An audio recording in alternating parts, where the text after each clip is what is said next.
الحمد لله وكفى وسلام على عباده الذين اصطفى أما بعد أعوذ بالله من الشيطان الرجيم بسم الله الرحمن الرحيم رب هب لي من لدنك ذرية طيبة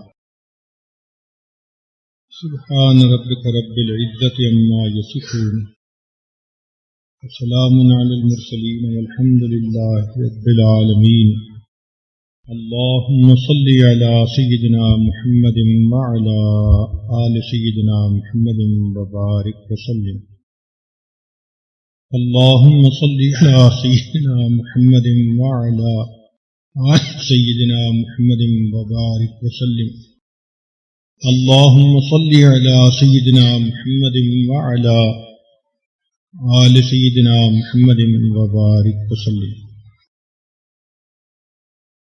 آج کی مجلس میں اولاد کی تربیت کے 12 سنہری اصول بتائے جائیں گے۔ ان اصولوں کے لیے ایک پری ریکویزٹ بھی ہے۔ اس کی مثال یوں سمجھیں کہ اگر آپ کے پاس کوئی بیج ہے اور آپ چاہتی ہیں کہ اس کو زمین کے اندر بو دیں تو اس کے لیے موسم کا صحیح ہونا یہ ضروری ہے۔ اگر سخت سردی ہو یا سخت گرمی ہو تو ایسے میں اگر بیج بو بھی دیے جائیں تو وہ نہیں اگا کرتے۔ حالانکہ آپ نے پانی بھی دیا، ضروریات بھی پوری کی، مگر موسم کے صحیح نہ ہونے کی وجہ سے وہ پودا اگ نہ سکا۔ اسی طرح بچے کی تربیت کرنے کے لیے گھر کے ماحول کا موافق ہونا یہ انتہائی ضروری ہے۔ اگر گھر کا ماحول موافق نہیں ہوگا تو آپ جتنی مرضی کوشش کر لیں بچے کی تربیت نہیں ہو سکتی۔ یہ گھر کا ماحول کیسے موافق ہو؟ اس میں سب سے پہلی بات ہے کہ ماں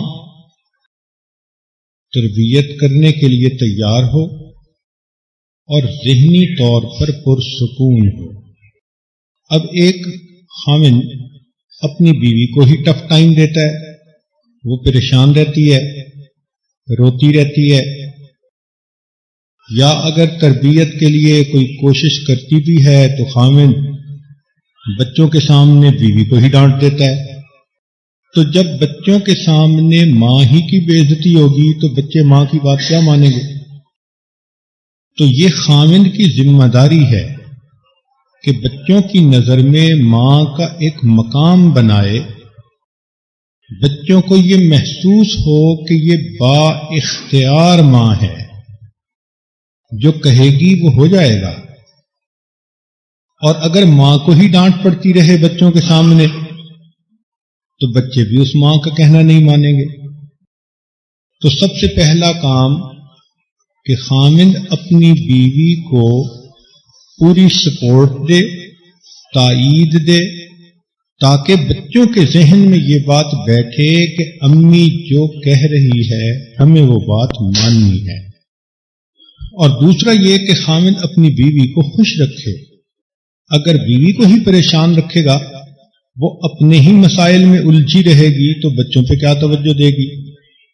آج کل اکثر بچوں کے بگڑنے کی وجہ ماں کی بے سکونی، چاہے ماں کو ساس نے بے سکون کیا ہو، خاوند نے بے سکون کیا ہو، یا کوئی اور وجہ ہو، بے سکون ماں اپنے بچوں کی تربیت پر توجہ نہیں دے سکتی۔ لہذا موافق ماحول بنانے کے لیے یہ شرط ہے کہ ماں پرسکون ہو، خوش ہو، اور اگر وہ کوئی بات کہے تو اس کو پیچھے سے سپورٹ ملے اپنے خاوند کی، گھر والوں کی۔ کئی مرتبہ ایسے ہوتا ہے کہ میاں بیوی کے اپنے ہی درمیان ڈفرینس آف اوپینین ہو جاتا ہے، ماں کچھ کہہ دیتی ہے، باپ کچھ کہہ دیتا ہے۔ تو ایسی صورتحال میں میاں بیوی کو چاہیے کہ وہ الگ بیٹھ کر آپس میں ڈسکس کر لیں اور کسی ایک نتیجے پر پہنچ کر پھر بچے سے بات کریں. بچوں کے سامنے جب دو اوپینین آئیں گی تو بچے کنفیوز ہو جائیں گے، نہ وہ باپ کی سنیں گے نہ وہ ماں کی سنیں گے. کئی جگہوں پر یہ دیکھا گیا کہ بچوں کے سامنے ہی میاں بیوی جھگڑا شروع کر دیتے ہیں. ایک تو یہ بڑی مصیبت ہے کہ شادی کے کئی سال تک یہی طے نہیں ہوتا کہ گھر میں بات کس کی مانی جائے گی. بیوی چاہتی ہے بس میری ہر بات مانی جائے، خامن چاہتا ہے میری ہر بات مانی جائے. تو اصول اس میں یہ ہے کہ میاں بیوی دونوں کو اللہ کی بات ماننی چاہیے. جب دونوں اللہ کی بات مانیں گے تو آپس میں اتفاق ہو جائے گا. اپنی اپنی منوائیں گے تو پھر یہ جھگڑا ساری عمر چلتا ہی رہے گا. تاہم دستور تو یہی ہے کہ گھر خامن کا ہوتا ہے اور اللہ تعالیٰ نے اسی کو گھر کا بڑا بنایا ہے، تو جیسے اس کی منشا ہو، مرضی ہو، بیوی اپنے بچوں کو اسی طرح تربیت دے. اگر کوئی معاملہ ہو تو اس کو بچوں سے ہٹ کر آپس میں بات کرنی چاہیے. تو خامن کی بھی ذمہ داری ہے، بیوی کی بھی ذمہ داری ہے. کئی جگہوں پر دیکھا گیا کہ خامن سمجھتے ہیں کہ تربیت تو بیوی کی ذمہ داری ہوتی ہے.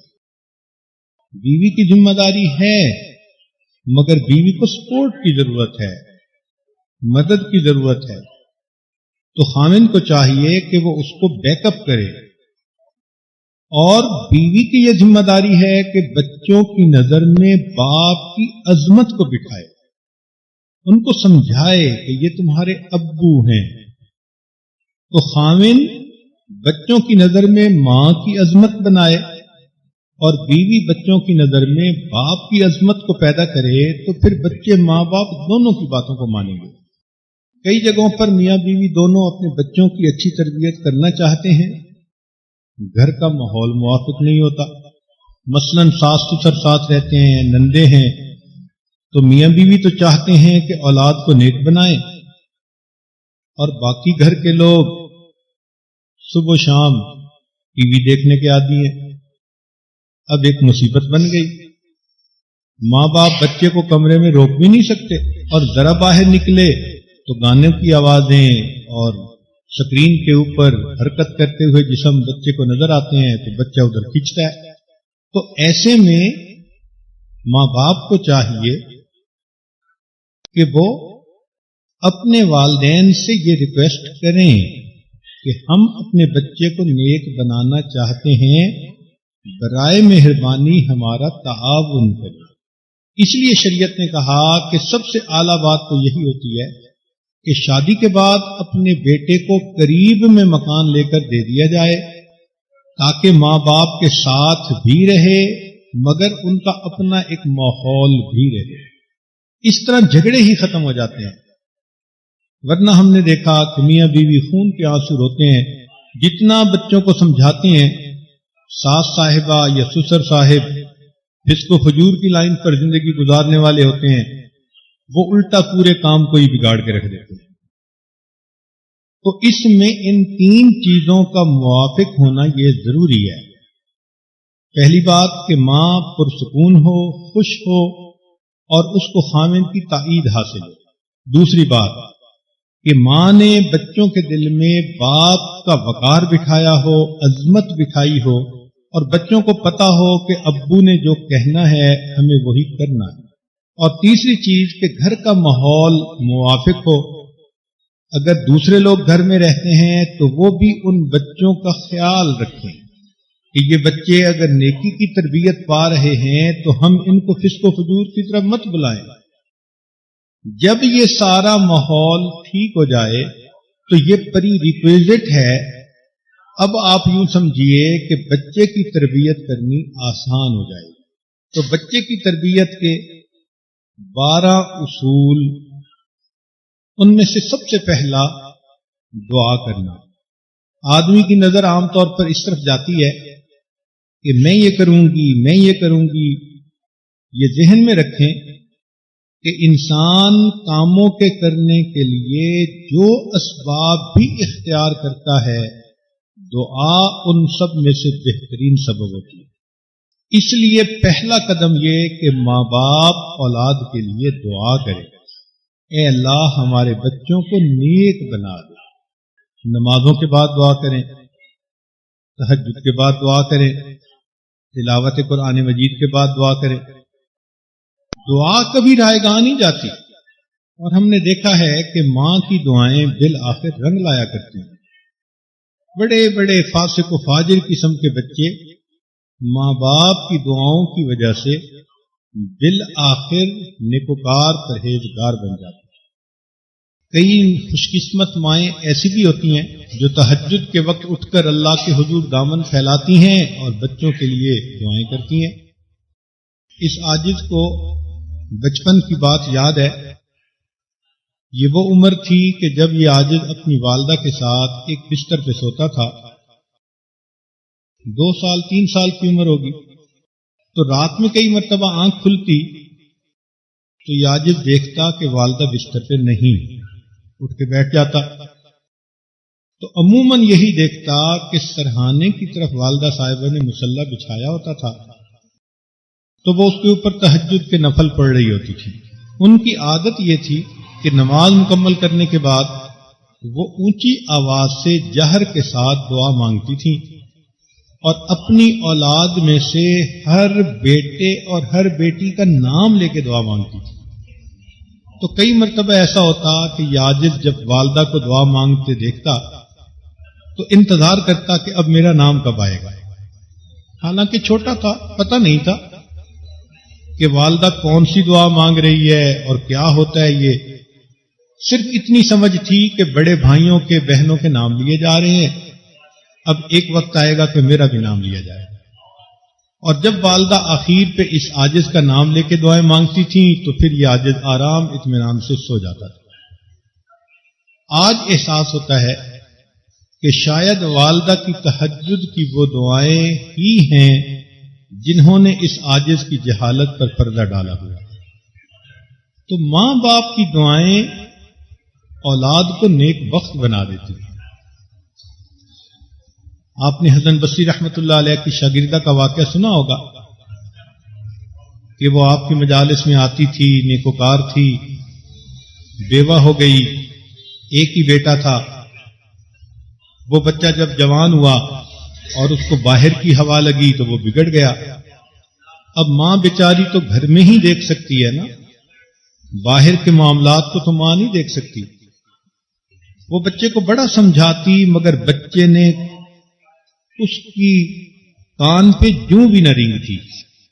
بڑی دعائیں کرواتی، حسن بصری رحمۃ اللہ علیہ کے پاس لے کر آتی، وہ بھی سمجھاتے، مگر بچہ تو برائی میں ایسے ملوث ہوا کہ وہ نیکی کی طرف آتا ہی نہیں تھا۔ حتیٰ کہ حسن بصری رحمۃ اللہ علیہ کے دل میں بھی بس مایوسی کی سی کیفیت ہو گئی۔ ایسا ہوا کہ کئی سال گزر گئے، اس کی صحت بھی خراب ہو گئی اور وہ بیمار ہو گیا۔ کوئی سیریس بیماری تھی، گھر آیا، بستر پہ لگ گیا۔ اس حال میں بھی اس کی ماں اس کے لیے ہدایت کی دعائیں کرتی اور اس کو سمجھاتی، حتیٰ کہ بچے کو ایسا محسوس ہوا کہ اس کی موت کا وقت قریب ہے۔ ماں نے اس کو پھر سمجھایا کہ بیٹے ابھی بھی تم نیکی کی نیت کر لو، نیک بن جاؤ، توبہ کرو گناہوں سے۔ تو بچے نے کہا کہ اچھا میں توبہ کرنا چاہتا ہوں، مجھے حسن بصری رحمۃ اللہ علیہ کے پاس لے کر جائیں، میں توبہ کروں۔ اس نے کہا بیٹے میں تو اٹھا کے نہیں لے جا سکتی، تم بڑے ہو۔ اچھا میں حضرت سے گزارش کرتی ہوں کہ وہ آئیں اور تمہیں توبہ کروائیں۔ وہ شاگردہ حسن بصری رحمۃ اللہ علیہ کے پاس آئی، حضرت میرا بیٹا توبہ کرنا چاہتے، آپ تشریف لائیے، توبہ کروا دیجیے۔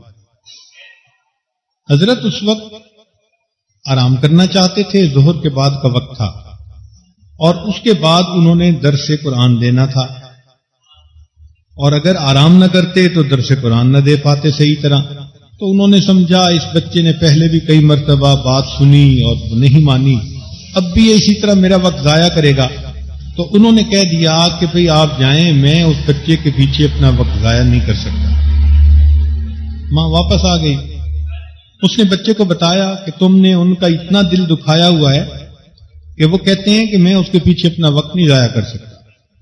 بچے کے دل پہ چوٹ پڑی کہ میں اتنا برا ہوں کہ وقت کا ایک ولی میری خاطر چند منٹ بھی فارغ نہیں کرنا چاہتا۔ اب اس کی طرف اس کا دل اللہ کی طرف رجوع کیا اور اس نے اللہ سے دعا مانگی کہ اللہ تو ہی میری توبہ کو قبول فرما لے، میرے گناہوں کو معاف فرما۔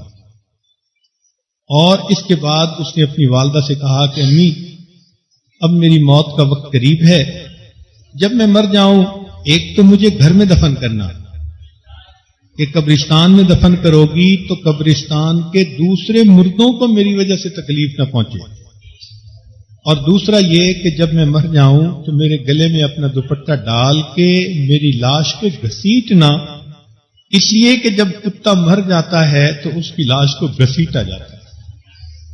اس بچے کے یہ عاجزی بھرے الفاظ اللہ کے حضور پسند آ گئے۔ ابھی بچے نے کلمہ پڑھا تھا، آنکھیں بند ہوئی تھی کہ دروازہ کھٹکھٹایا گیا۔ وہ عورت دروازے کے قریب آئی، پوچھا کون؟ جواب ملا حسن بصری۔ حضرت آپ کیسے تشریف لے آئے؟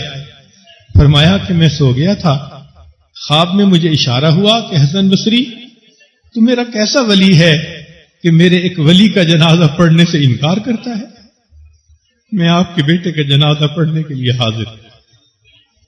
یہ ماں کی دعا جنت کی ہوا ہوتی ہے، تو اس لیے ماؤں کو چاہیے کہ اپنے بچوں کے لیے دعا کرتی ہی رہیں، یہ پوری زندگی کا عمل ہوتا ہے۔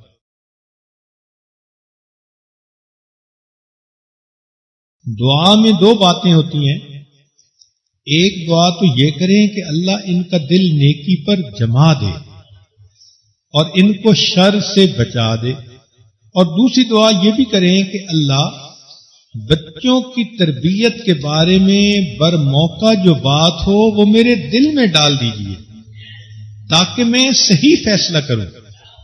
ماں کو کئی مرتبہ ڈیسیژن میکنگ میں دشواری ہوتی ہے، بچے کو ہینڈل کرنے میں دشواری ہوتی ہے، اس لیے کہ ہر بچے کی الگ طبیعت ہوتی ہے۔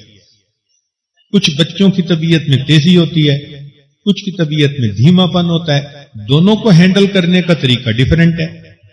پھر بیٹوں کے اندر ریبیلیسنس زیادہ ہوتی ہے، بچیاں سبمسو ہوتی ہیں، تو دونوں کو ہینڈل کرنے کا طریقہ ڈیفرنٹ ہوتا ہے۔ تو کس موقع پہ کیا کرنا ہے یہ تو اب اللہ تعالی ہی دل میں ڈالے تو پھر ہی بات بن سکتی ہے، ورنہ کئی مرتبہ تو اپنی عقل سمجھ کام نہیں آتی۔ تو دعا میں ایک تو بچوں کی نیک بختی کی دعا مانگیں، اور دوسرا یہ دعا مانگیں کہ اللہ بچوں کے بارے میں جو بھی کوئی بات ہو میرے دل میں القاء فرما دیجئے تاکہ میں برموقع اچھا فیصلہ کر سکوں، بچوں کو صحیح طرح میں ہینڈل کر سکوں۔ چنانچہ یہ ماں باپ کی دعائیں اولاد کے لیے ذخیرہ ہوتی ہیں۔ کہتے ہیں کہ 3 نوجوان بچے تھے، تینوں کا نام عبداللہ تھا، اور تینوں نبی علیہ الصلوۃ والسلام کی خدمت میں رہتے تھے۔ نبی علیہ الصلوۃ والسلام تہجد کی نماز میں ان کا نام لے کر ان کے لیے دعائیں فرماتے تھے۔ نتیجہ یہ نکلا کہ عبداللہ ابن عباس لانو امام المفسرین بنے، عبداللہ ابن مسعود لانو امام الفقہاء بنے، اور عبداللہ ابن عمر لانو امام المحدثین بنے۔ تو اس لیے دعا سب اسباب میں سے بہترین سبب ہے، یہ رائے گاہ نہیں جاتی۔ آپ غور کریں، اہل طائف نے نبی علیہ الصلوۃ والسلام کا کتنا دل دکھایا تھا، اور نبی علیہ الصلوۃ والسلام نے بد دعا کی بجائے یہ کہا تھا کہ ہو سکتا ہے ان کی اولادوں میں سے کوئی ایسا ہو جو اللہ کا فرما بردار بندہ بن جائے، دین پہ آنے والا بن جائے۔ محبوب کے یہ الفاظ بھی پورے ہوئے کہ بنو ثقیف کا وہ قبیلہ جو طائف میں رہتا تھا، ان کی آنے والی نسلوں میں محمد بن قاسم ثقفی پیدا ہوئے، اور وہ یہاں پاکستان اور انڈیا میں آئے، اور ان کی وجہ سے یہاں کے لوگوں کو ایمان نصیب ہوا۔ تو ہمیں جو ایمان ملا یہ ایک ایسے بندے کی وجہ سے کہ جس کے لیے اللہ کے حبیب کی دعا تھی. ایک مرتبہ نبی علیہ الصلوۃ والسلام کے پاس ام سلیم رضی اللہ تعالی عنہا اپنے بیٹے انس لانو کو لے کر آئیں. وہ فرماتے ہیں کہ میں چھوٹا تھا، امی نے آدھی چادر سے اپنے آپ کو چھپایا ہوا تھا اور ایک کونا چادر کا میرے سر پہ بھی ڈالا ہوا تھا، تو چھوٹا بچہ بھی اس طرح. تو نبی علیہ السلام کی خدمت میں پہنچی اور کہا کہ اللہ کے نبی صلی اللہ علیہ وسلم میرے بیٹے کے لیے دعا فرمائیے. نبی علیہ السلام نے دعا فرمائی. فرماتے ہیں کہ وہ دعا ایسی لگی کہ نبی علیہ السلام نے فرمایا تھا اللہ اس کے مال اور اولاد میں اضافہ فرما، برکت فرما. ایسی برکت ہوئی، فرماتے ہیں کہ میرا باغ تھا جو سال میں 2 مرتبہ پھل دیتا تھا، اور میرے پاس اتنا سونا ہوتا تھا کہ اس کو لکڑی کاٹنے والے کلہاڑے سے میں توڑا کرتا تھا. آپ ذرا غور کریں، وہ تو سونے کی کوئی اینٹ ہی ہوگی جس کو کلہاڑے سے توڑا جاتا ہوگا. تو اتنا اللہ نے مال دیا، اور اولاد اللہ نے اتنی دی کہ فرماتے تھے کہ 100 بیٹے بیٹیاں پوتے پوتیاں میں نے اپنی آنکھوں سے دیکھے. تو نبی علیہ الصلوۃ والسلام کی یہ دعا ان کے کام آ گئی. تو پہلی بات دعا کرنا. دوسرا اصول بچوں کے ساتھ نرمی اور شفقت کا معاملہ کرنا. کئی مرتبہ مائیں خود غصے والی ہوتی ہیں، ذرا ذرا سی بات پہ بچوں کو بس ڈانٹ ڈپٹ کرتی رہتی ہیں. ہر وقت بچے کو ڈانٹ ڈپٹ کرنا، اس سے بھی بچہ نافرمان بنتا ہے.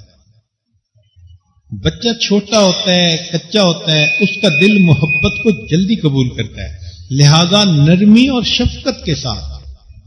بچہ جہالت کی بات کر لے گا، الٹے کام کر لے گا، ماں کو تحمل مزاجی کے ساتھ، بڑے حوصلے کے ساتھ، صبر کے ساتھ اپنے بچے کو بات کرنی ہوتی ہے.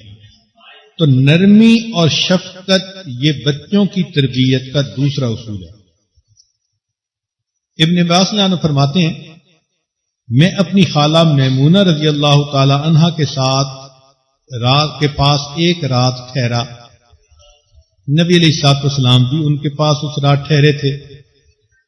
جب رات کا آخری پہر ہوا، نبی علیہ الصلوۃ والسلام بیدار ہوئے اور آپ صلی اللہ علیہ وسلم نے اٹھ کر یہ دعا کی، نامت العیون وغارت النجوم وبقی الحی القیوم. پھر آپ نے سورہ آل عمران کی آیتیں پڑھی، ان فی خلق السماوات والارض. پھر وضو فرمایا اور مصلی پر آ گئے. تو ابن عباس عنہ کہتے ہیں کہ میں بھی اٹھا، وضو کیا اور نبی علیہ الصلوۃ والسلام کے بائیں طرف پیچھے آ کر کھڑا ہو گیا. جب میں نے نیت مان لی تو نبی علیہ الصلوۃ والسلام نے مجھے کندھے سے پکڑا اور دائیں طرف اپنے قریب کھڑا کر لیا. تھوڑی دیر کے بعد میں پھر واپس اپنی جگہ پہ چلا گیا. نبی علیہ السلام نے اسی طرح مجھے اپنے دائیں طرف قریب کھڑا کر لیا، میں اپنی جگہ چلا گیا. نماز کے اندر 3 مرتبہ ایسا ہوا. تیسری مرتبہ اللہ کے حبیب صلی اللہ علیہ وسلم نے میرے کندھے پر ہاتھ رکھا اور مجھے اپنے دائیں طرف قریب کر کے کھڑا کر لیا. جب نماز مکمل ہوئی تو پوچھا کہ تم اس جگہ کیوں نہ کھڑے رہے جہاں میں نے کھڑا کیا تھا؟ تو میں نے جواب دیا، اے اللہ کے نبی صلی اللہ علیہ وسلم، میں آپ کے قریب کیسے کھڑا ہوتا؟ مجھے جھجک ہو رہی تھی، مجھے پیچھے کھڑا ہونا اچھا لگ رہا تھا. تو میرے اس جواب کو سن کے نبی علیہ السلام خوش ہوئے اور آپ نے دعا دی کہ اللہم فقہہ فی الدین وعلمہ التاویل. اے اللہ اس دین کی سمجھ عطا فرما اور اسے تفسیر کا علم عطا فرما. محبوب کی دعا سے اللہ نے ان کو امام المفسرین بنا دیا. اب دیکھیں، آج کا اگر کوئی باپ ہوتا اور وہ بچے کو ایک جگہ کھڑا کرتا اور بچہ پھر اپنی جگہ چلا جاتا تو نماز پڑھتے ہی ڈانٹ شروع ہو جاتی، ممکن ہے تھپڑ بھی لگ جاتا. مگر اللہ کے پیارے حبیب صلی اللہ علیہ وسلم نے نرمی اور شفقت سے پوچھا کہ تم نے کیوں کیا؟ تو بچے نے بھی بتایا اور واقعی بچے کی بات بھی ٹھیک تھی کہ اس کو مسئلے کا تو پتہ نہیں تھا، مگر وہ تو اتنا سمجھتا تھا میں چھوٹا ہوں، مجھے نبی علیہ السلام کے پیچھے کھڑا ہونا۔ اس لیے نرمی اور شفقت یہ بھی انتہائی ضروری ہے۔ چھوٹے بچے بھی کئی مرتبہ بڑی حکمت کی بات کر لیتے ہیں۔ کہتے ہیں کہ امام اعظم ابو حنیفہ رحمۃ اللہ علیہ جا رہے تھے، بارش کا موسم تھا، تو ایک بچی سامنے سے آ رہی تھی، تو آپ نے اسے کہا کہ بچی ذرا دھیان کرنا، یہ پھسلنے والی جگہ ہے، پھسل نہ جانا۔ تو بچی نے کہا کہ حضرت میں پھسل گئی تو مجھے ہی نقصان ہوگا، آپ خیال رکھنا، آپ اگر پھسل گئے تو پھر قوم امت کا کیا بنے گا؟ تو حضرت فرماتے ہیں کہ اس بچی کی نصیحت نے مجھے جگا دیا تھا۔ عمر بن عبد العزیز رحمۃ اللہ علیہ خلیفہ بنے تو ایک علاقے کے لوگ ان کے پاس آئے، ان کا متکلم ایک چھوٹی عمر کا بچہ تھا۔ عمر بن عبد العزیز رحمۃ اللہ نے کہا کہ کوئی بڑی عمر کا آدمی نہیں؟ تو اس بچے نے جواب دیا کہ حضرت ہدہد نے سلیمان علیہ السلام کے دربار میں بات کا جواب دیا تھا، میں ہدہد سے تو چھوٹا نہیں کہ میں آپ کے سامنے کسی بات کا جواب نہ دے سکوں۔ تو چھوٹے بچے بھی بڑی حکمت کی بات کرتے ہیں کئی مرتبہ۔ کہتے ہیں کہ امام مالک رحمت اللہ علیہ جب ان کا فتویٰ چلا کرتا تھا تو ان کے پاس ایک لڑکا آیا، ٹین ایجر تھا، اور اس نے آ کے مسئلہ پوچھا کہ حضرت یہ بتائیں کہ ایک آدمی پہ غسل فرض ہے اور باہر کہیں پانی نہیں، پانی صرف مسجد کے اندر ہے، تو وہ بندہ کیا کرے؟ تو امام مالک رحمۃ اللہ نے فتویٰ دیا کہ وضو کرے اور پھر مسجد میں داخل ہو۔ انہوں نے فرمایا کہ حضرت پانی کو سامنے نظر آ رہا ہے لیکن مسجد میں ہے، باہر نہیں ہے، اور یہ شخص جنبی ہے، غسل فرض ہے، یہ کیسے داخل ہو؟ امام مالک نے پھر کہا بھائی وہ غسل کرے اور پھر مسجد میں داخل ہو۔ تو جب 2 دفعہ کہا تو اس بچے نے کہا کہ حضرت اگر ایسا ہو کہ وہ بچہ تیمم کر لے اور مسجد میں داخل ہو کر پانی لے کر باہر آئے اور پھر غسل کر کے مسجد میں جائے، تو امام مالک حیران ہو گئے، اچھا اتنی عجیب بات اس بچے نے کہی۔ پوچھا کیا نام ہے؟ اس نے کہا محمد۔ کہاں رہتے ہو؟ انہوں نے کہا میں مدینہ میں۔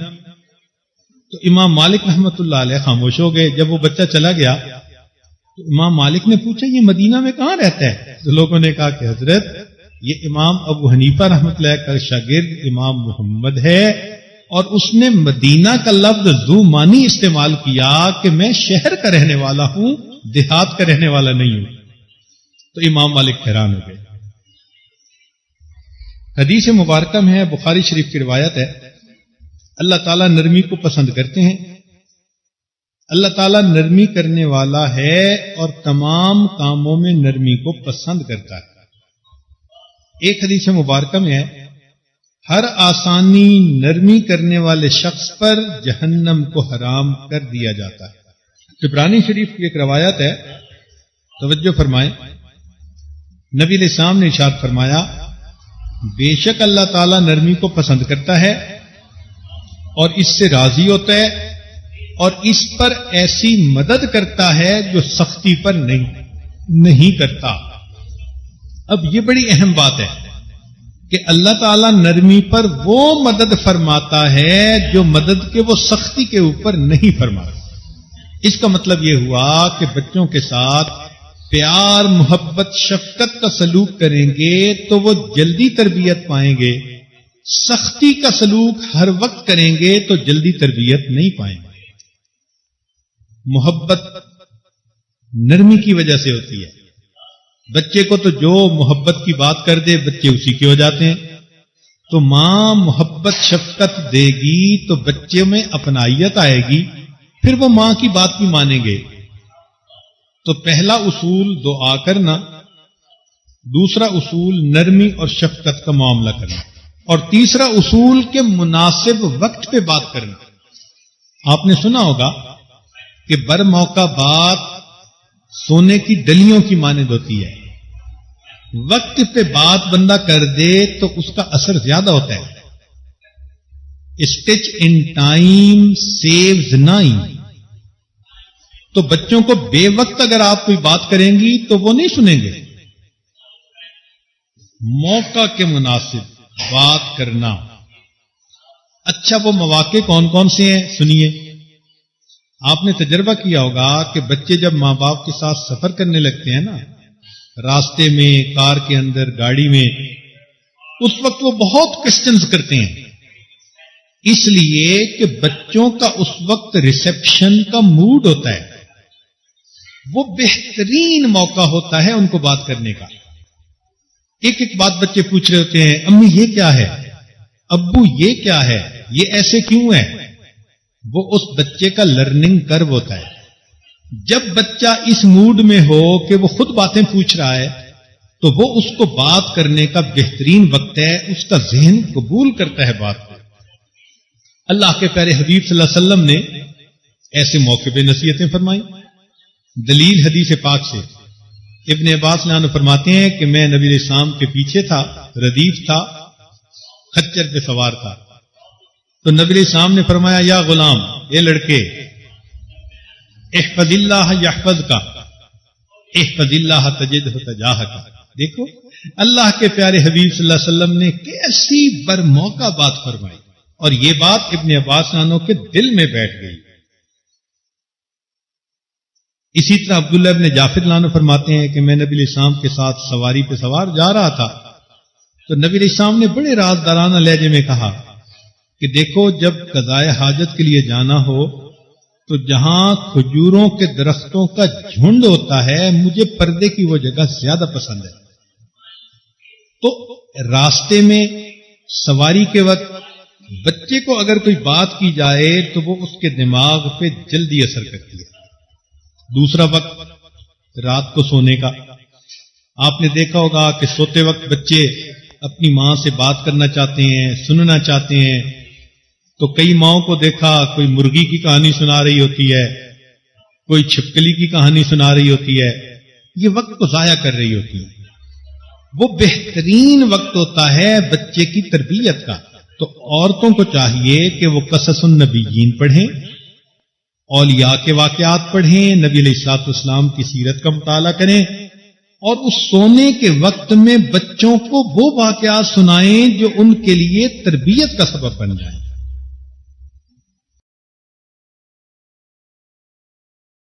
ایک تیسرا وقت ہوتا ہے جب بچہ کھانا کھا رہا ہوتا ہے.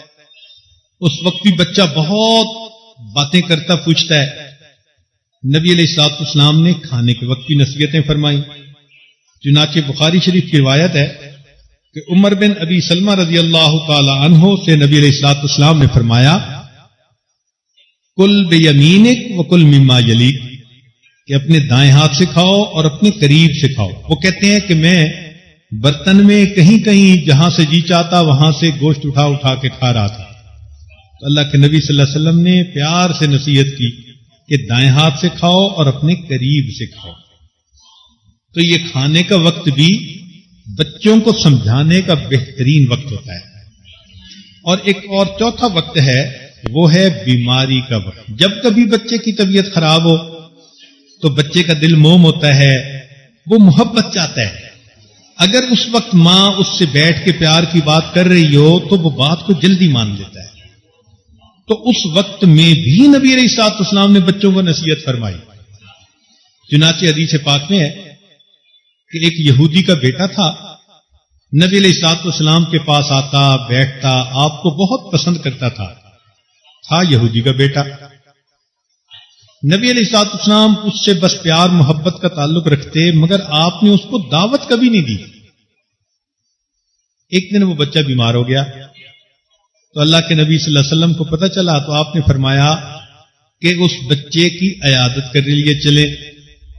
چنانچہ آپ صلی اللہ علیہ وسلم اس کے گھر تشریف لائے. یہودی باپ بڑا خوش ہوا کہ میرے بچے کی عیادت کے لیے آئے ہیں. نبی علیہ الصلوۃ والسلام نے مسکرا کر اس سے بات کی، پوچھا، بچہ بھی بڑا خوش ہو گیا. ایسے وقت میں اللہ کے نبی صلی اللہ علیہ وسلم نے جب دیکھا کہ اب اس کا دل متوجہ ہے تو فرمایا کہ اے بچے، میں تجھے اسلام قبول کرنے کی دعوت دیتا ہوں. جیسے نبی علیہ السلام نے فرمایا تو اس بچے نے اپنی باپ کی طرف دیکھا تو باپ کے دل پہ بھی اثر ہوا. وہ کہنے لگا کہ بیٹے ابو القاسم کی بات کا انکار نہ کرو. چنانچہ اس بچے نے کلمہ پڑھا اور کچھ دیر کے بعد اس کی وفات ہو گئی. تو بیماری کا وقت بھی بچوں کو سمجھانے کے لیے بہترین وقت ہوتا ہے. چوتھا اصول کہ بچوں کی ذہنی سطح کے مطابق بات کریں. کلم الناس علی قدر عقولہم، لوگوں سے ان کی عقل کے مطابق بات کیا کرو.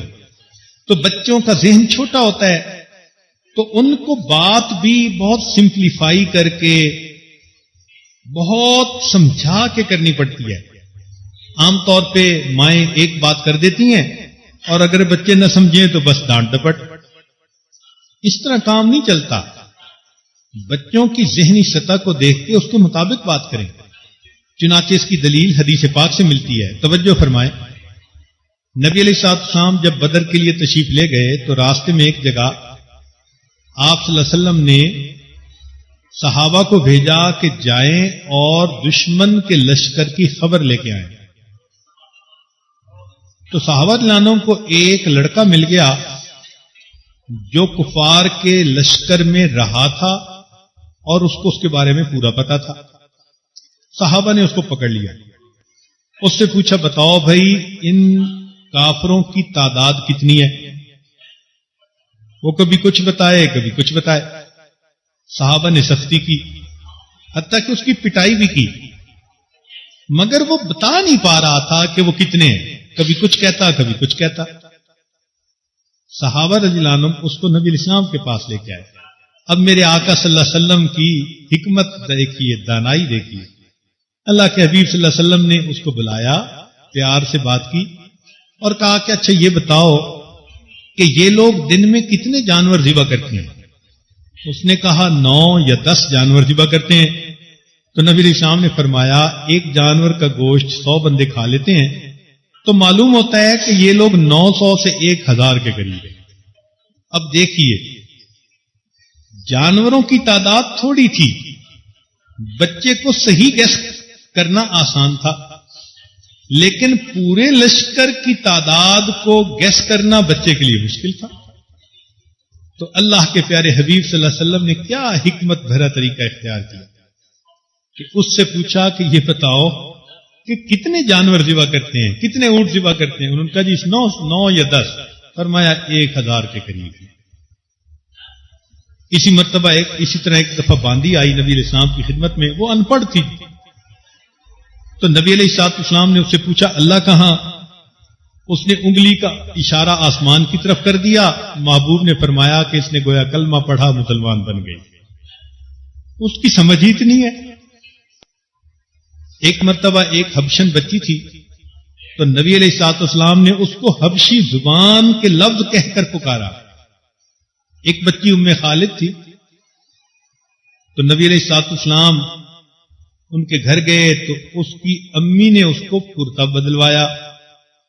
تو نبی علیہ السلام نے اس کو کہا کہ ام خالد تمہارا قمیص سنا ہے. سنا کا لفظ یہ حبشی زبان کا لفظ ہے اور اس کا معنی خوبصورت ہوتا ہے. تو دیکھو اللہ کے پیارے حبیب صلی اللہ علیہ وسلم اس چھوٹی بچی کے ساتھ اسی کی زبان میں گفتگو فرما رہے ہیں. پانچواں اصول واضح گفتگو کرنا. کئی مرتبہ ہم لوگ بات کر دیتے ہیں تو ہمارے تو بیک گراؤنڈ میں بہت ساری چیزیں ہوتی ہیں تو ہم سمجھ رہے ہوتے ہیں کہ بچے کو سمجھ جانا چاہیے. بچے کا تو وہ بیک گراؤنڈ نہیں ہوتا.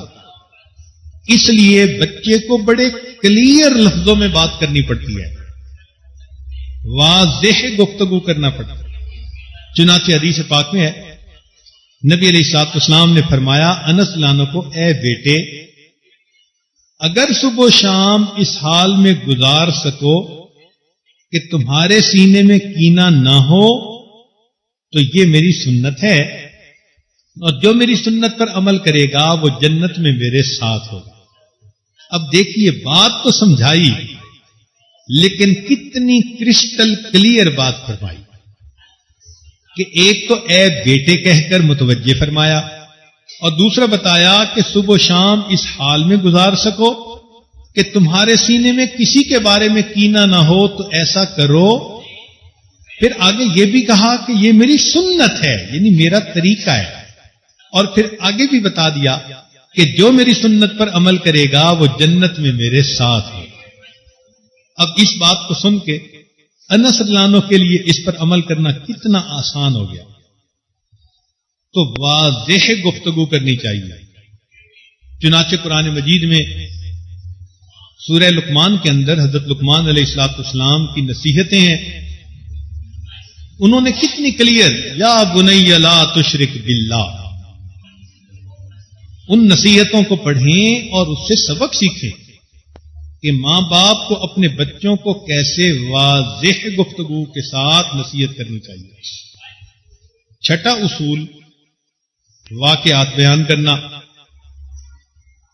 چنانچہ واقعات سن کے انسان کو تسلی بھی ہوتی ہے اور عمل کا بھی جی کرتا ہے.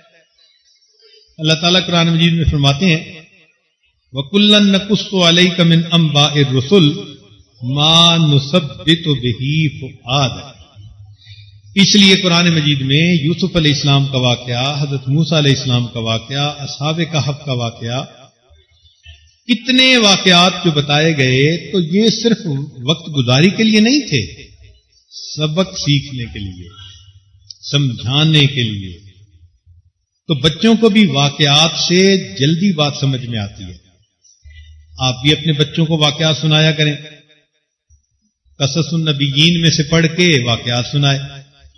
نبی علیہ الصلوۃ والسلام کے معراج کا واقعہ، جنت جہنم کی تفصیلات، یہ ساری سنائیں ان کو. بچے بڑے شوق سے سنتے ہیں. یاد ہے اس عاجز کو کہ سیف اللہ بہت چھوٹا تھا، 3-4 سال کی عمر ہوگی. تو ایک مرتبہ میرے پاس آ کر بیٹھ گیا تو میں نے اس کے سامنے جنت کا تذکرہ ذرا تفصیل سے کیا.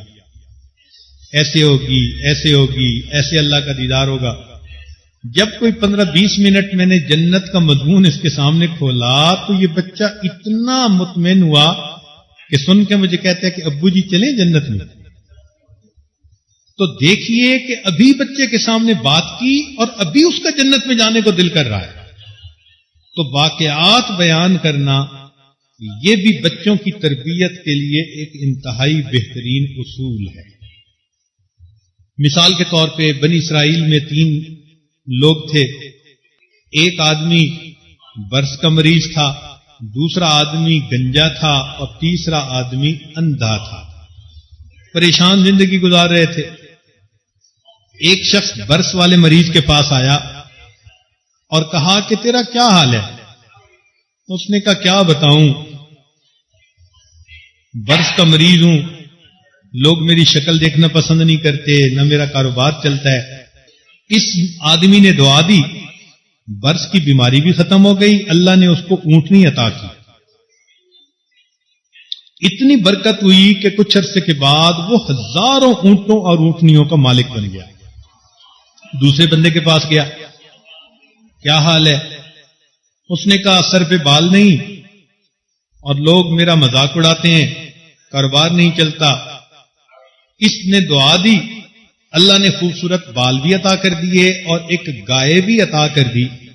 گائے کی نسل اتنی بڑھی کہ ہزاروں گایوں کا وہ مالک بن گیا. تیسرے کے پاس گیا، اندھے سے پوچھا کیا حال ہے؟ اس نے کہا میاں لوگوں کے لیے تو رات میں اندھیرا ہوتا ہے، میرے لیے تو دن میں بھی اندھیرا.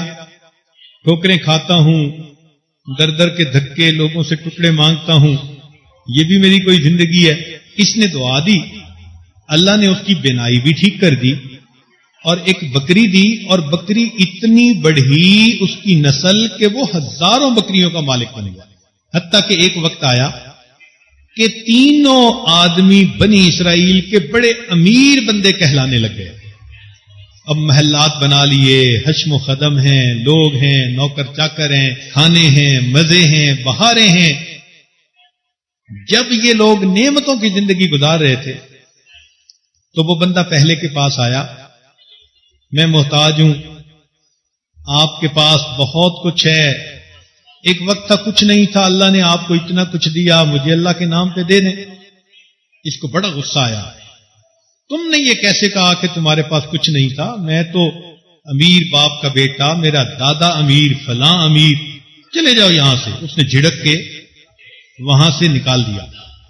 جب یہ آنے لگا تو اس نے کہا اچھا میاں جیسے تم تھے اللہ تمہیں ویسا کر دے۔ لو وہ پھر برس کا مریض بن گیا اور ایسی بیماری ہوئی کہ سارے جانور اس کے مر گئے۔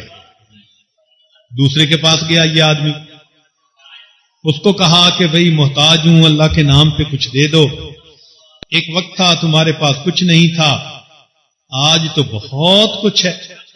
اس نے کہا خبردار جو تم نے بات کی، مفت کا مال نہیں میرے پاس آیا ہوا، میں نے محنت سے کمایا ہے، میں تو اتنا اچھا بزنس مین ہوں، فلاں ڈیل کی تھی کہ مجھے اتنا ملا، فلاں ڈیل کی تو مجھے اتنا پروفٹ ہوا، یہ خون پسینے کی کمائی ہے، تم کیسے کہتے ہو کہ تمہارے پاس کچھ نہیں تھا؟ اس نے کہا میاں ناراض نہ ہو، تم جیسے تھے اللہ تمہیں ویسا کر دے۔ لو پھر یہ گنجا بن گیا اور اس کی جتنی گائیں تھیں سب ہلاک ہو گئی۔ وہ تیسرے کے پاس گیا، اس کو کہا محتاج ہوں، اللہ کے نام پہ کچھ دو، ایک وقت تھا تمہارے پاس کچھ نہیں تھا، آج اتنا کچھ ہے۔ جیسے ہی اس نے یہ بات کہی تو اس آدمی کی آنکھوں میں آنسو آ گئے۔ وہ کہنے لگا میرے بھائی تم نے بالکل سچ کہا، میں تو اندھا تھا، میں تو ٹھوکریں کھاتا تھا، ٹکڑے مانگ مانگ کر لوگوں سے لیتا تھا، کسی اللہ کے بندے نے دعا دی، اللہ نے بینائی بھی دے دی، اور اتنی بکریاں اللہ نے مجھے عطا فرما دی، آج اس اللہ کے نام پہ تم مانگنے کے لیے آئے ہو۔ یہ دو پہاڑوں کے درمیان پوری وادی میں جتنی بکریاں ہیں جتنی چاہو اللہ کے نام پر لے لو۔ جب اس نے یہ بات کہی تو وہ آدمی کہنے لگا مبارک ہو، میں تو فرشتہ ہوں، اللہ نے 3 بندوں کے پاس امتحان کے لیے بھیجا تھا، 2 بندے اپنی اوقات کو بھول گئے، اللہ نے نعمتیں واپس چھین لی، تم نے اپنی اوقات کو یاد رکھا، اللہ تمہارے مال میں اور برکت عطا فرمائے۔ چنانچہ یہ آدمی پوری زندگی ناز و نعمت کے اندر پلتا رہا۔ اب اگر بچے کو یہ واقعہ سنائیں اور پھر اس کو بتائیں کہ جو اللہ ہمیں یہ نعمتیں دیتا ہے ہمیں اس کے نام پر خرچ کرنا چاہیے، تو بچے کے اندر کتنا جذبہ پیدا ہو جائے گا، وہ کہے گا کہ امی سب کچھ خرچ کر دیجیے۔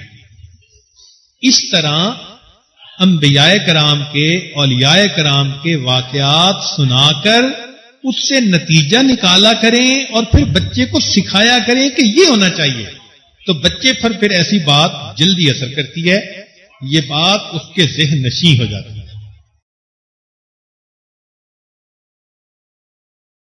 ساتواں اصول تجرباتی طریقہ۔ تجرباتی طریقے کا مطلب ہوتا ہے کہ کئی مرتبہ کچھ کام بچے کو کر کے دکھانے پڑتے ہیں۔ جب تجربہ کیا جاتا ہے یا بتایا جاتا ہے تو پھر بچہ جلدی بات سمجھ لیتا ہے۔ جیسے نبی علیہ الصلوۃ والسلام نے صحابہ کو فرمایا صلو کما رأیتمونی اصلی، تم ایسے نماز پڑھو جیسے مجھے نماز پڑھتے دیکھتے ہو۔ یعنی یہ ایک تجرباتی طریقہ ہے کہ کر کے دکھانا، ڈیمانسٹریشن دینا، اور پھر دوسرے کو کہنا کہ ایسے کرو۔ تو ماں باپ کو بھی چاہیے کہ وہ بھی بچوں کو کئی مرتبہ کام کرنے کے لیے اس طریقے کو اختیار کریں، ان کو بتائیں کہ بھئی کیسے کیا جاتا ہے۔ مثال کے طور پر ماں باپ کا احترام سکھانا ہے۔ اب اگر بچوں کو لے کر دادے دادی کے پاس گئے تو ماں باپ خود ان کا احترام کریں، ان سے اچھے انداز سے گفتگو کریں ادب کے ساتھ، تو بچہ خود بخود سمجھ لے گا کہ انہوں نے اپنے ماں باپ کے ساتھ اگر ایسا معاملہ کیا تو مجھے اپنے ماں باپ کے ساتھ ایسا کرنا ہے۔ یہ تجرباتی طریقہ بھی بچے کے لیے بہت اچھا ہوتا ہے۔ نبی علیہ الصلوۃ والسلام بھی اس طریقے سے صحابہ کو سمجھایا کرتے تھے۔ ایک روایت میں ہے کہ نبی علیہ السلام نے ایک درخت کی ٹہنی کو ہلایا تو پتے جھڑ گئے، تو صحابی پاس تھے، ان سے فرمایا کہ دیکھو جس طرح اس درخت کے پتے جھڑ گئے ہیں، جو بندہ نماز ادا کرتا ہے اس نماز کی وجہ سے اس کے گناہ بھی اسی طرح جھڑ جاتے ہیں۔ ایک صحابی کو نہر کی مثال دے کے سمجھایا کہ اگر کوئی بندہ نہر میں 5 مرتبہ غسل کرے تو جسم پر میل رہے گی؟ ان کا نہیں۔ فرمایا کہ جو 5 وقت نماز پڑھے گا اس کے دل پر گناہوں کی میل بھی نہیں رہے گی. تو یہ تجرباتی طریقہ کہلاتا ہے. چنانچہ ابو سعید خدری رضی اللہ عنہ فرماتے ہیں کہ نبی علیہ السلام نماز پڑھنے مسجد میں تشریف لے جا رہے تھے تو ایک لڑکا وہ بکری کی کھال اتار رہا تھا، لیکن اس کو کھال اتارنے کی سمجھ نہیں تھی. تو نبی علیہ السلام اس کے جب قریب پہنچے تو فرمانے لگے کہ لو میں تمہیں کھال اتارنے کا طریقہ سمجھاؤں. تو نبی علیہ السلام نے کھال اور اس کی گوشت کے درمیان اپنا ہاتھ داخل کر دیا اور جب اس کو زور سے دبایا تو اپنی بغل تک پورا ہاتھ اندر چلا گیا. اب دیکھیے اللہ کے پیارے حبیب صلی اللہ علیہ وسلم اس بچے کو ایک کام کر کے دکھا رہے ہیں. سبحان اللہ. یہ تجرباتی طریقہ کئی مرتبہ بچوں کے لیے تربیت کے لیے بہترین طریقہ بن جاتا ہے. 8واں اصول کہ نیک کام میں بچوں کی معاونت کرنا. اگر بچہ نیک بننا چاہتا ہے تو ماں باپ کو چاہیے کہ نیک بننے میں اس کی معاونت کریں. طبرانی میں ابو ہریرہ رضی اللہ عنہ کی روایت ہے، نبی علیہ السلام نے ارشاد فرمایا جو چاہے کہ اولاد نافرمان نہ بنے تو اس کو چاہیے کہ نیک کاموں میں اولاد کا تعاون کرے. یعنی بچوں کو نیکی کے اسباب مہیا کرنے چاہیے. نیکی کے لیے کہہ تو دینا مگر ان کی معاونت نہ کرنا، یہ تو بات کوئی نہ ہوئی. چنانچہ کئی جگہوں پر دیکھا باپ خود نماز نہیں پڑھتا، بچے کو ڈانٹتا ہے تم نے نماز کیوں نہیں پڑھی. بھائی بچے کو نماز پڑھنے کے لیے اگر آپ فرما رہے ہیں تو خود بھی تکلیف اٹھا لیجئے. اس بچے کے سامنے جب آپ نماز پڑھیں گے تو بچہ خود آپ کے پاس آ کر نماز پڑھنا شروع کر دے گا. تو نیکی میں بچوں کی معاونت کرنا. 9واں اصول بچوں کے اندر مساوات اور برابری رکھنے کی پوری کوشش کرنا. چنانچہ کئی مرتبہ ماں باپ کسی ایک بچے کو بہت امپورٹنس دے دیتے ہیں، چھوٹا ہو یا بڑا ہو، پھر اس سے دوسرے بچوں کی ہارٹ برننگ ہوتی رہتی ہے. اور اس کی دلیل قرآن عظیم الشان میں سے دیکھیں. سیدنا یعقوب علیہ السلام کو یوسف علیہ السلام سے محبت تھی، نتیجہ کیا نکلا؟ باقی بھائیوں کے دل میں حسد پیدا ہو گیا. تو اسی طرح جب ماں باپ کسی ایک کو پریورٹی دینا شروع کر دیں گے تو دوسرے کے دل میں ہارٹ برننگ ہوگی، حسد ہوگا. نبی علیہ الصلوۃ والسلام اس کا لحاظ فرماتے تھے. حدیث مبارکہ میں ہے نبی علیہ الصلوۃ والسلام کھانا نوش فرما رہے ہیں، کھانا کھا رہے ہیں اور آپ کے دائیں جانب ایک چھوٹا سا بچہ آ کے بیٹھ گیا. اللہ کے نبی صلی اللہ علیہ وسلم نے پانی بچایا تو آپ کے بائیں طرف لیفٹ سائیڈ پر ایک صحابی بیٹھے ہوئے تھے بڑی عمر کے. آپ کا جی چاہتا تھا کہ آپ اس صحابی کو پانی دیں، لیکن آپ نے دائیں طرف والے بچے سے پوچھا کہ تم میرے دائیں طرف ہو، تمہارا حق زیادہ بنتا ہے، اگر اجازت دو تو یہ پانی میں بائیں طرف والے کو دے دوں. وہ بچہ سمجھدار تھا، کہنے لگا اللہ کے نبی صلی اللہ علیہ وسلم آپ کے بچے ہوئے پانی میں تو میں کسی کو اجازت نہیں دوں گا. اللہ اکبر. اللہ کے حبیب صلی اللہ علیہ وسلم نے بچے کو پینے کے لیے پانی عطا فرمایا. اسی لیے علماء نے لکھا ہے کہ بلا وجہ بچوں میں تفضیل کرنا یہ حرام ہے. سب بچے ہیں، کئی گھروں میں بچیوں پر بیٹوں کو بڑی فوقیت دی جاتی ہے. بیٹے کو تو ایسے دیکھتے ہیں جیسے کوئی وقت کا شہزادہ ہوتا ہے اور بیٹیاں بیچاریوں کو ڈانٹی پڑتی رہتی ہیں. یہ غلط بات ہے. بیٹا بھی اولاد ہے اور بیٹی بھی اولاد ہے، وہ بھی انسان ہے، وہ بھی انسان ہے. اس لیے محبت تعلق ماں باپ کا سب بچوں کے لیے برابر ہونا چاہیے. 10واں طریقہ بچوں کی تربیت کا بہترین اصول کہ ان کو سنت کا اہتمام سمجھایا جائے.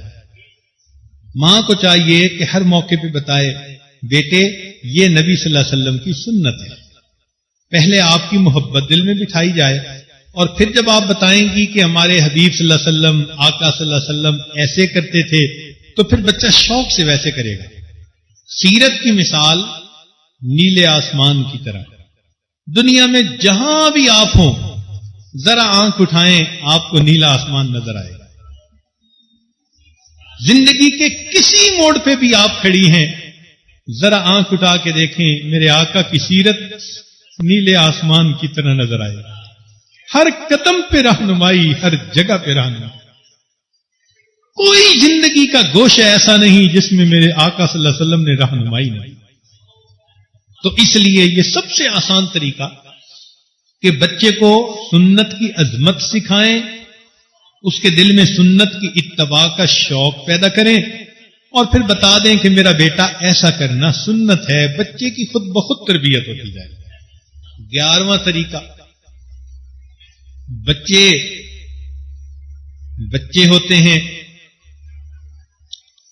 ذہن کچا ہوتا ہے، ان کو کھیل کود پسند ہوتا ہے۔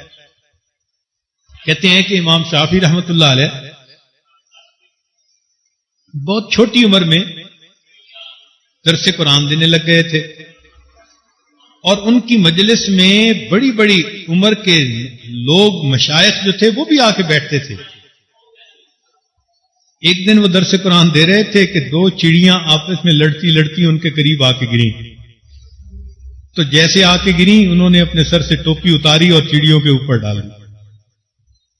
اب مجلس میں جو بڑی عمر کے بوڑھے تھے انہوں نے اس بات کو ناپسند کیا کہ قرآن شریف کے درس کا کوئی ادب ہوتا ہے، طریقہ ہوتا ہے، یہ کیا بچوں والی بات ہوئی؟ تو جب انہوں نے ایسا کہا تو امام شافعی رحمۃ اللہ نے حدیث پڑھی کہ نبی اسلام نے فرمایا الصبی صبی ولو کان ابن نبی، کہ بچہ بچہ ہوتا ہے چاہے کسی نبی علیہ السلام کا بچہ ہی کیوں نہ ہو۔ تو پھر ان بڑی عمر کے لوگوں کے دل میں جو غبار تھا وہ ختم ہو گیا۔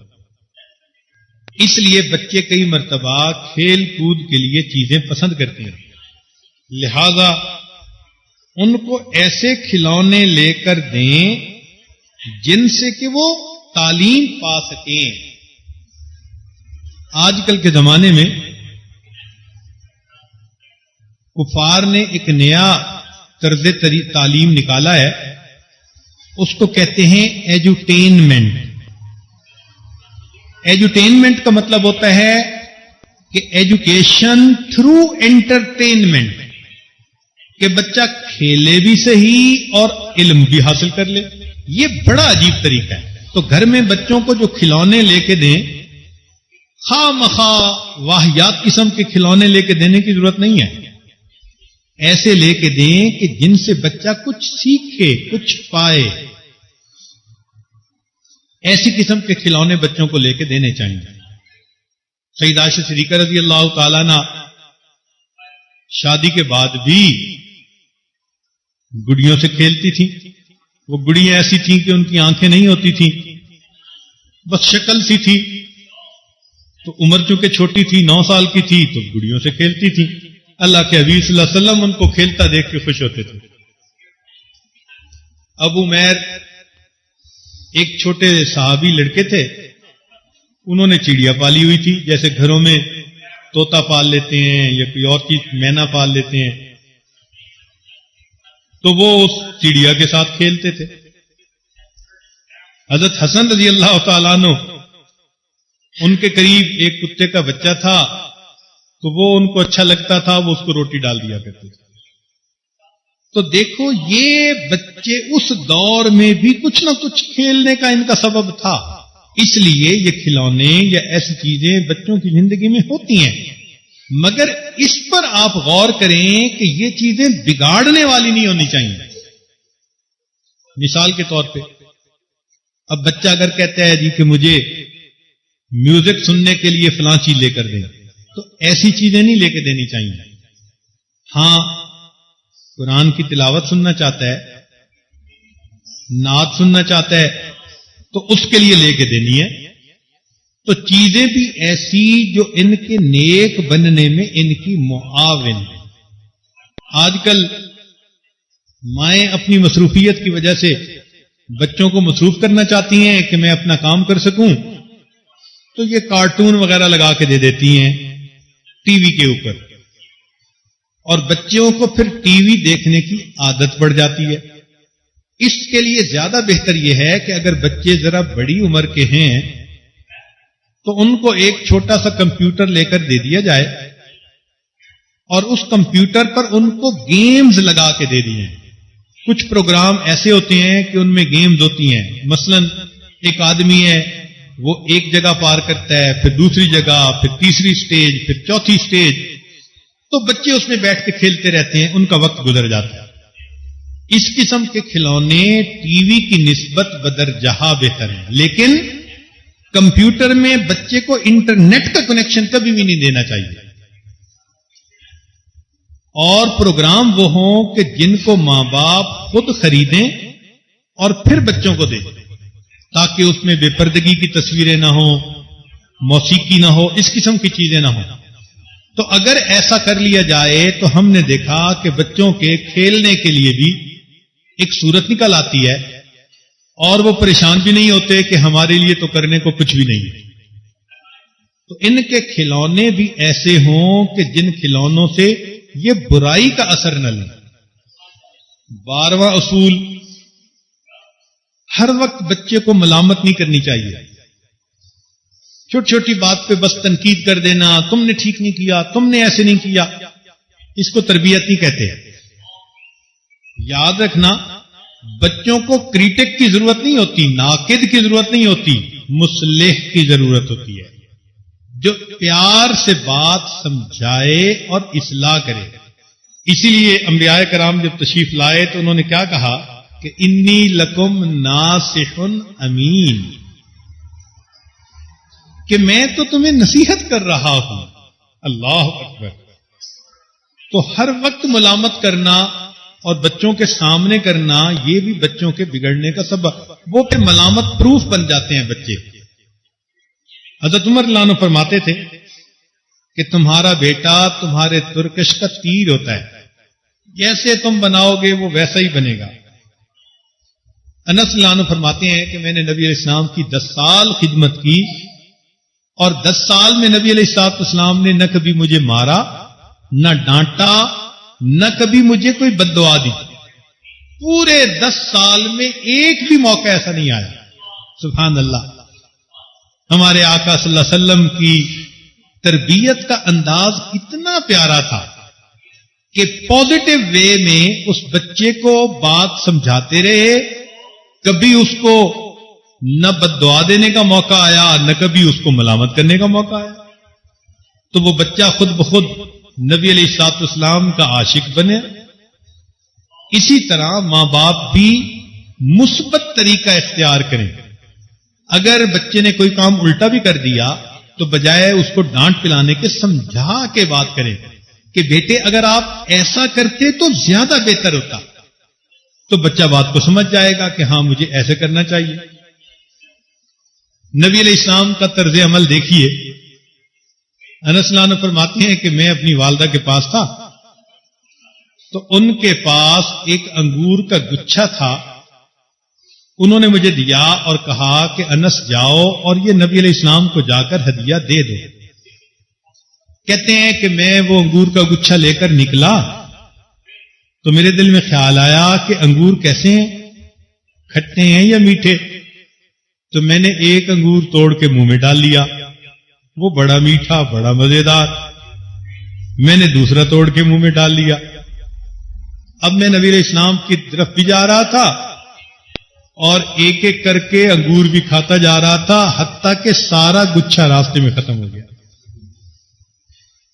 کہنے لگے کہ میں چپ کر گیا, نبی علیہ السلام کو بتایا ہی نہیں.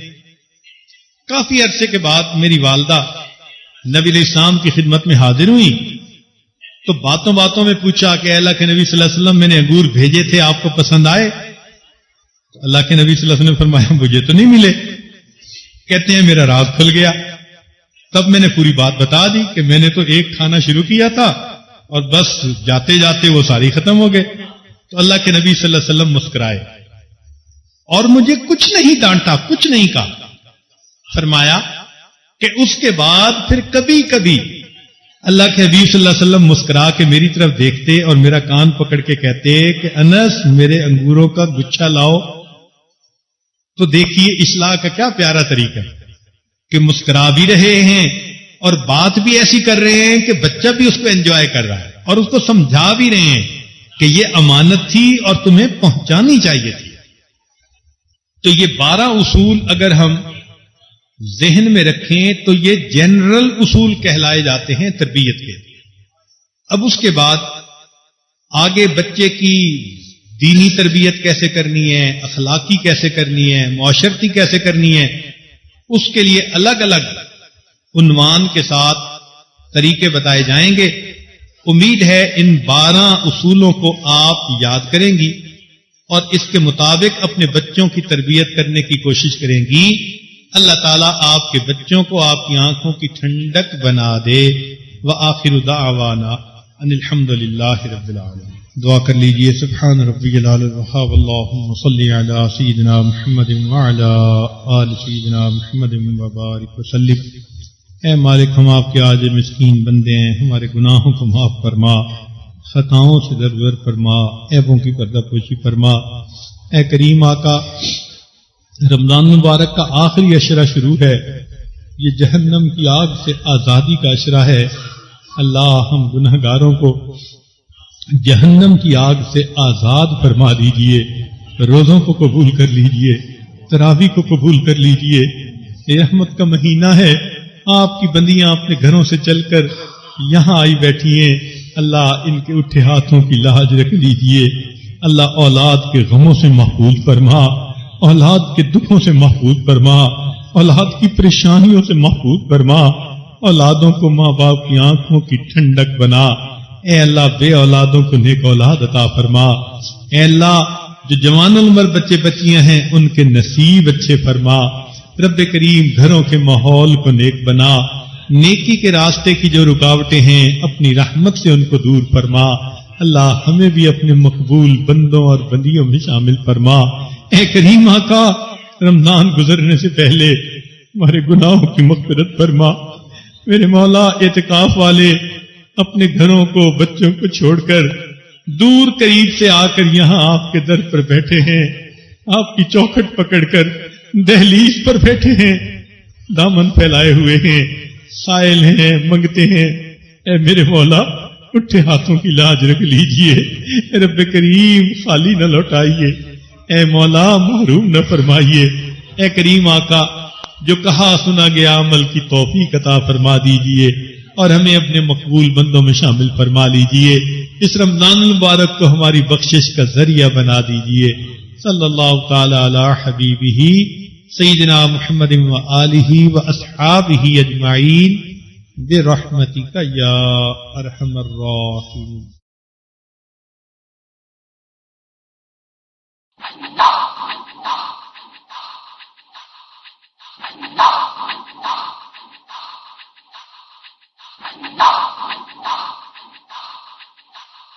واللہ ما طلعت شمس ولا غربت الا وانت فی قلبی ووسواسی ولا جلست الى قوم احدثهم.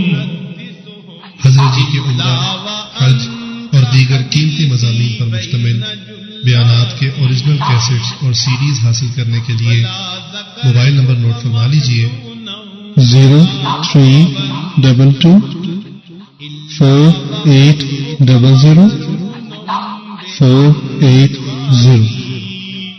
آپ سے التماس ہے کہ اپنی قیمتی دعاؤں میں ہمارے اس ادارے نقشبندی ریکارڈنگز کو بھی یاد رکھیں. ادارہ نقشبندی ریکارڈنگز. منك في الكأس فلو قدرت على الاتيان زرتكم صحبا على الوجه او مشيا على الرأس.